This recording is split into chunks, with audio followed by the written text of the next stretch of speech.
The year was 1932, and the Great Depression had cast its long shadow over the vast wheat fields of Western Australia. Despair hung heavy in the air as farmers toiled day and night, struggling to eke out a meager living from the stubborn, arid land. Hope was as rare as rain in this unforgiving terrain. In the wake of World War I, a new battle was brewing on the farmlands. Discharged veterans who had fought valiantly in the war were handed parcels of land by the Australian government in the vast, rugged expanse of Western Australia. Their mission? To turn these barren stretches into fertile farmland. But little did they know that their greatest adversary was not on the battlefields of Europe, but rather in the form of a seemingly innocuous creature, the EMU. As the Great Depression descended upon the world in 1929, the Australian government urged these veterans to increase their wheat production, promising financial support. The farmers, struggling to make ends meet, found themselves at the mercy of plummeting wheat prices. By October 1932, tensions were running high as the farmers prepared to harvest their crops while simultaneously threatening to withhold the wheat they'd grown. But the EMUs, oblivious to human struggles, added fuel to the fire. A massive migration brought as many as 20,000 emus to the farmlands.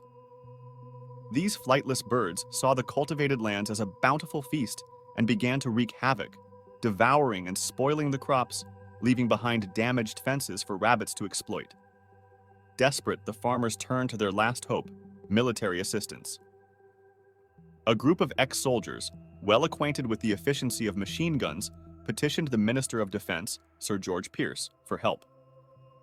Pearce, with a peculiar blend of sympathy and perhaps political strategy, granted their request. In November 1932, the Western Australian government decided it was time to take decisive action against the EMU menace. They called upon the military, dispatching a group of soldiers to Campion, a town particularly beleaguered by EMU-related problems. These soldiers arrived armed with machine guns and rifles, their confidence unwavering. They believed that eradicating the EMU threat would be a straightforward mission. Little did they know that the EMUs had plans of their own. Machine guns were deployed, military personnel were dispatched, and a Fox movie-tone cinematographer joined the expedition. The first battle commenced on November 2, 1932, as soldiers descended upon Campion, locating a flock of about 50 EMUs. With a hail of gunfire, the EMUs were caught off guard, and some fell. Yet, the EMUs proved wily and agile, swiftly evading bullets and disappearing into the vast outback. Intriguingly, the soldiers discovered their machine guns were hardly effective against the fleet-footed EMUs, who skillfully dodged their projectiles. The initial attempt was challenging, as the EMUs proved elusive and scattered. But on November 4th, a large group of over 1,000 EMUs closed in on the soldiers' position. The machine guns roared to life, but after just 12 birds fell, the guns jammed and the EMUs fled. Days turned into weeks of pursuit, and the EMUs displayed guerrilla-like tactics. Even mounting a machine gun on a truck failed to bring success. By November 8th, 2,500 rounds of ammunition had been expended, and the number of EMUs killed remained uncertain. Ornithologist Dominic Cervanty summed it up best.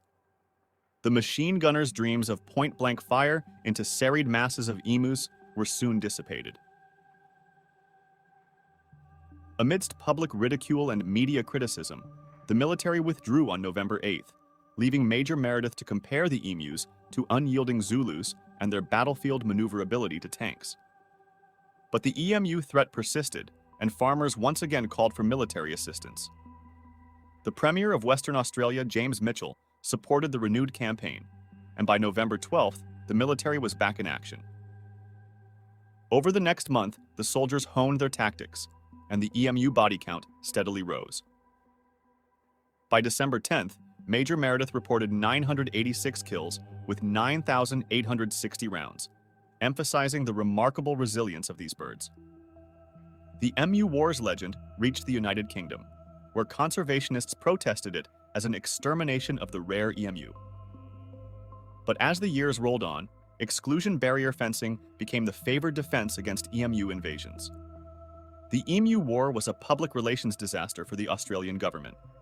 It was also a humiliating defeat for the military. The emus were outnumbered and outgunned, but they refused to give up. They adapted their tactics and fought back against their attackers. The emus had proven to be a formidable foe, their resilience and adaptability a testament to the power of nature.